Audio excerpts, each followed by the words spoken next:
to become great at anything, it doesn't matter, is going to be difficult and challenging and steep, then why not jump in with 2 feet?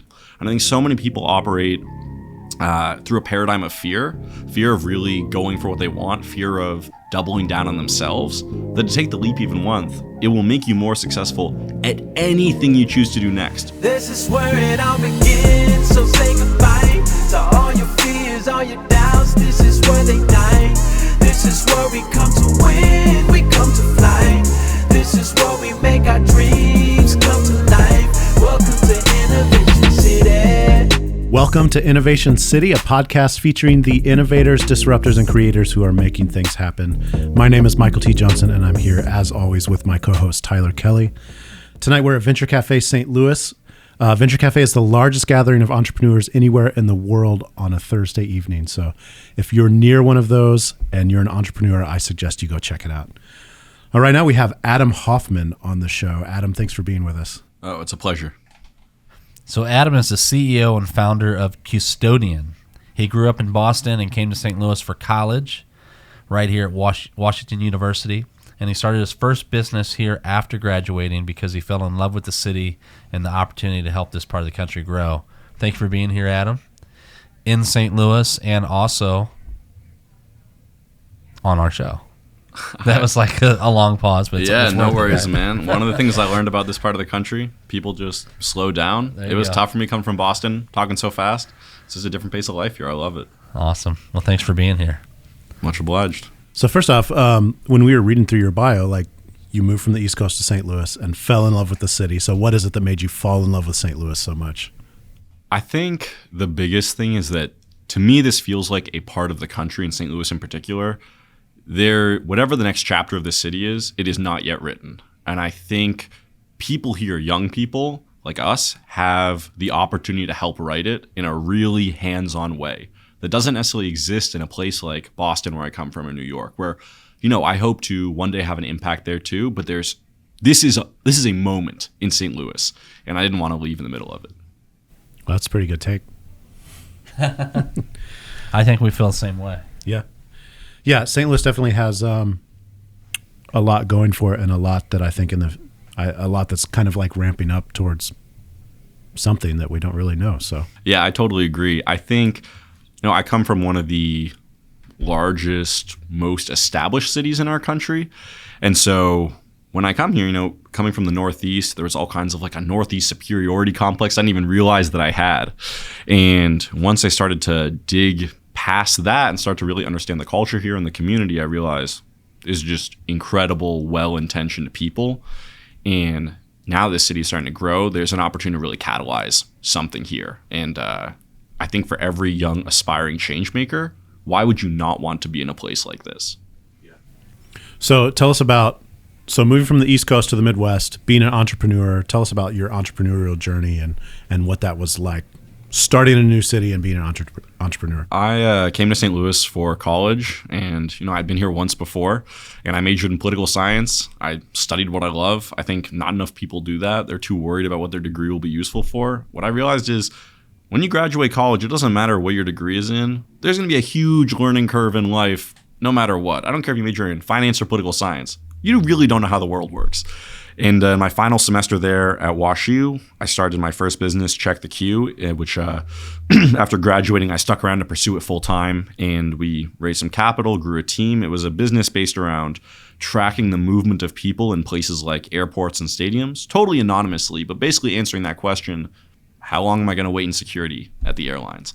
And that was our first business, and Qstodian grew out of that. From listening to the marketplace, chatting with some of our customers from Check the Q, we found out there was another huge pain point, even bigger opportunity. And so we pivoted a couple months back to focus on that, and things have been going really well. So tell me about Qstodian. So what we realized, we heard this from one of our early airport customers, is that telling people how long they'll be waiting in line, is nice. Reduce anxiety, it makes sense. But it actually turns out that venues like airports, stadiums, even hospitals are spending millions of dollars on custodial services every year. This makes sense. You got to keep a place clean. For some places like a hospital, if your restrooms aren't clean, your spaces aren't clean, there are going to be all kinds of infections. For restaurants, it turns out that 80% of people won't return to a restaurant if they have a bad experience in the bathroom, even if they love the food. right? Because what's happened in the kitchen if you don't have the restrooms clean? But then we started to look around at how do people actually keep places clean? And it turns out it's all paper checklists with initials scrawled on them. And there's all this incredible technology that could be fundamentally changing and help evolve the age-old science and art of keeping places clean. And no one is doing that. And so that's what we're going for. It's like that gas station bathroom that has the checklist and no one's checked it. In weeks. Yeah. And you're like, all right, I guess I'll just check it. Right? Yeah. So, I mean, you're talking about a pivot. So talk about the process of pivoting a company. Like, when should a company pivot? When should you give up on an idea and pursue a new one? What's that decision-making process like? It's incredibly challenging, especially for a first-time entrepreneur like myself. The learning curve is simply so steep that, a lot of this has been trial and error. And I think that it's taken relying on a supportive community here in St. Louis, as well as my own personal mentors. But to me, the pivoting process has really brought into sharp relief that in entrepreneurship, there are very few objective truths, signs that will tell you this is the right thing to do at this moment. And that could be whether signing a big deal with a customer, you're not sure if you'll be able to meet their needs, or it could be fundamentally changing your business model and your focus. And so for us, one of the biggest lessons I learned early on is the importance of listening to the marketplace in particular. And so when we stopped pitching our idea and, successfully selling our product, and we started really listening to the pain of the people we were engaging with each day, we realized that we would be foolish not to learn more about the opportunity. So when you make that decision, is it like ripping off the Band-Aid? Is it something that, you slowly ease into and kind of just see how it feels before you go all in? Like, what's that process look like? Yeah, in some ways, it almost feels like if I left my girlfriend for another woman, and I didn't want to tell anyone at first because of the judgment you get from that. Like, I don't even want to tell my family about it because they all love my partner of several years, and so it started out as like a side project on the nights and weekends. I was like, I'll just be doing my research on my own. I'm not even going to tell our employees about this. I don't want to, like, we've got a full team. I don't want to divide their focus, freak anybody out. And then I was like, all right, there might really be something here. Now I got to talk to our investors. I spent 2 years raising money for Check the Q. These people own part of our company and they're partners. How do you, they invested in one thing. It's up to me to help them believe in this new vision. And especially as a first-time entrepreneur, the last thing I want to do is damage any relationships. I view this as the world is built on relationships. Even the world of data and technology, at the end of the day, it's if people want to do business with you, they will. And trust and integrity are so important. So then it becomes, how do I get these people who gave me their money on board with this new idea that they had never heard of before? And from there, it just kind of grew. Did you find that an investor is more concerned with the idea, or are they more concerned with, well, you kind of just said it, they're concerned with the person because they invested in a person, but they're probably more concerned with a return on their investment than that sticking to that idea. Did you find there's an interesting way to pitch the pivot to investors? Yeah, and this is where I really feel obligated to say that I got so lucky that the people I took investment from for our venture have been some of the most supportive, incredible partners I could imagine. And I totally lucked into it because I had no idea that as a founder, I should be evaluating the people that might invest in us too. I was just so focused as a 24-year-old in getting their investment that I didn't even stop to think, would they be a good partner if there were bumps in the road or a new opportunity? And luckily, it turns out they all have been. And so for me, I try to really subscribe to transparency and candor and honesty and build a business with integrity. And so because I've always been straightforward with when we're having successes and when we're having challenges, I think they trust me and they trust my judgment that when I say this could be a good move, even if it's a big departure from what we've been doing, I think they're willing to put their faith in us.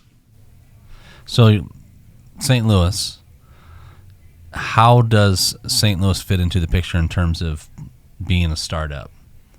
The ecosystem, the support, the financing that's here. Tell me about how St. Louis has been for you. So St. Louis has been unequivocally positive. And I say this as someone that was raised in a part of the country that has a totally different type of and very successful startup ecosystem. So almost all of our funding was raised in Missouri. both in St. Louis. We received an Arch grant. We went through the Capital Innovators Accelerator, which is headquartered here. And each success and each piece of support from the community it's compounded, which I think is something that people often don't take advantage of if they're hopping from one program to another around the country.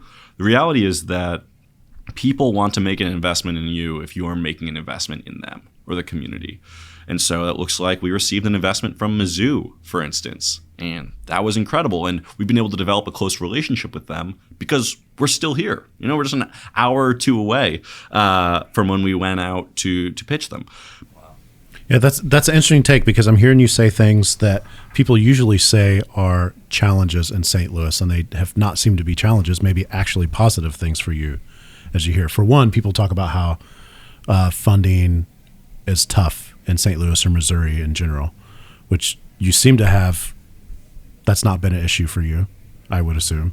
And the same thing with kind of like the clickiness idea, that you've leveraged that to the best of your ability. So maybe that's just more perspective. I don't know. No, I mean, and part of why I love St. Louis is because I think there are a lot of things that need to change and improve about this place, and I want to stick around and be part of the solution. So I don't think any place is without its warts, but I do think that, like St. Louis is growing and maturing along with the entrepreneurs here right now. And so I think it's learning how to take the risks of investing in people. And businesses that aren't necessarily associated with a startup are learning how to take the leap and realize it's okay to support them, even if they're not a paying customer. So yes, there are challenges, and yes, there's room for growth, but I also think there's a lot of good here too. And the more that people stick around and invest in it, the more I think it will continue to multiply. So tell me about how it works. Like for, let's say I'm a restaurant and I sign up. Like, do you put a bunch of equipment in my restroom? What happens? Yeah, it's a great question. So there are sort of two different halves of the product of Qstodian. You could have both of them. You could have one of them. Hopefully you don't have any of them, or you don't not have any of them. But edit that part out. So the first product is based around tracking and counting the number of people that use a restroom, totally anonymously. When we started our first company, we drew a line in the sand and said, we're going to protect the privacy and anonymity of individuals, because there are too many tech companies, in my opinion, that don't do that today. And we figured there must be some way to use infrared or sonar, some way that doesn't get people's identities, but can still track when people are using the restroom. And so instead of the manager of a restaurant who's trying to put out fires across the place all night during their shift, having to go check the restroom and do a spot check every hour, what if you actually went when a certain number of people went? So you might not be needed there for 2 hours when you need to be putting out fires in the kitchen, literally or figuratively. And so the first piece is, let's introduce some data. And so you can almost be proactive, get a notification when a certain number is hit. So before a mess happens, before you run out of paper towels, you can go clean it up. But the other piece here is really engaging the main constituency that's a stakeholder in cleanliness, and that's the people, the patrons of a restaurant, the fans that are attending a sporting event, the travelers going through the airport. And so we've created mechanisms for the people using a restroom or a facility to give feedback when they see something is wrong. Instead of 30 people having to avoid a urinal because something disgusting has happened there, all it takes is one person now communicating. They send an alert. That alert gets sent directly to the custodial staff, and they respond immediately instead of an hour later after who knows how many people have turned away and won't come back. So does that alert happen like on site with like dedicated equipment, or are people like walking around with phone apps using the restroom? So, it's funny because we realized that one of the greatest untapped resources we have is that everyone carries a cell phone around, and when they're on the toilet, they pull it out. Right? I do it too. And so we put stickers inside each stall that have a specific phone number for that restroom. And it all links up to a web-based dashboard that the venue sets up. And so if you have a problem with the stall, you're out of toilet paper, you text that number, it gets anonymously logged by the dashboard. So we're aggregating all of the feedback a place is getting over the hour, day, week, month, so they can really start to see the trends. And it notifies the right person in real time. And so there's so much that happens, and these places are already, one of their largest expenditures on an operations budget is the cleaning staff. And right now, they don't have any technology to enable them to do a great job. Most places are fighting for good. So we figured there's a simple and straightforward solution that no one else in the marketplace has touched to help the places that we frequent every day offer better services. So, random question, but the cleanest restroom you've ever been in? What place has the cleanest restrooms? We're recording at Cortex, and I feel duty bound to give them a shout out. They do a great job, especially since they started beta testing our product. But there's nothing like some home cooking. My mom still has done a damn good job. She just the home I come from, Boston, spick and span. Well, if you pee on the seat at home, normally you wipe it up. That's not necessarily the case for other people, right? No, I agree. Like it's out at a restaurant totally not a fair comparison. I saw an article in the New Yorker a couple days ago. This guy was just going on a diatribe about how he hates restaurant bathrooms. And it was like, it warms my heart to see someone take such a strong oppositional stance. And, we shared that over social. But I don't know. It's one of those little things that, like, it makes a big difference for a lot of people. We don't think about it. But what I learned early on as an entrepreneur working with airports and stadiums is that sometimes the most lucrative businesses are the ones that happen behind the scenes that we don't think about and don't see. And there are all kinds of these massive industries that have not been disrupted, that have these major incumbent players who have been making millions for years and years. And because we don't interact with them or consciously interact with them every day, we don't think of them as the next target for disruption. But sometimes there's a simple fix or a simple way to apply technology that we've already developed or have the potential to develop that can change the whole game. Well, I love how you think about business just in terms of if it doesn't work out, it's a learning experience. Tell me about that. Yeah, I think that now when I go back and speak to some of the students at my university, who I'm only like 2 or 3 years older than, I think the biggest difference between us is we conceptualize of risk totally differently. And so when my friends were graduating from university and they were applying to a multitude of jobs and trying to lock in a steady paycheck, I think I was lucky enough to get a needs-based scholarship from WashU. And so I didn't graduate with an overwhelming amount of debt. I think that's important to acknowledge. But for folks that aren't in a significant financial hole, to me, there's no downside to pursuing an entrepreneurial path, because once you accept the premise, the learning curve for anything you do, to become great at anything, it doesn't matter, is going to be difficult and challenging and steep, then why not jump in with 2 feet? And so either your business fails and I'm doing air quotes, and it disappears, and maybe you spend 6 months on an idea that doesn't pan out. Well, you've learned how to review financial documents and create statements. You've learned how to draft contracts. You're now you're a paralegal for yourself. You've learned how to negotiate and do sales and do research. And even if you don't even get to the sales part, at the very least, you've learned how to advocate for yourself and gamble on yourself.